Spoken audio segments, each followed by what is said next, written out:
શિવ, શ, ઈ અને વ, આ ત્રણેયને જોડીએ ને એટલે શિવ થાય. શ, ઈ અને વ.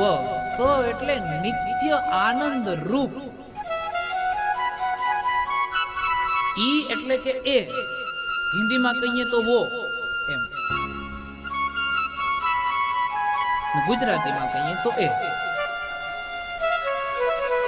શ એટલે નિત્ય આનંદ રૂપ, ઈ એટલે કે એ, અને વ એટલે કે અમૃતનું પ્રદાન કરનાર, અમૃતનું પ્રદાન કરનાર.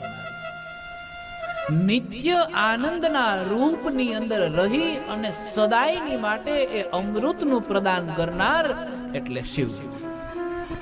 નિત્ય આનંદમાં રહે છે. કૈલાસમાં તમે જાઓ એટલે મહાદેવ નિત્ય આનંદમાં જ હોય.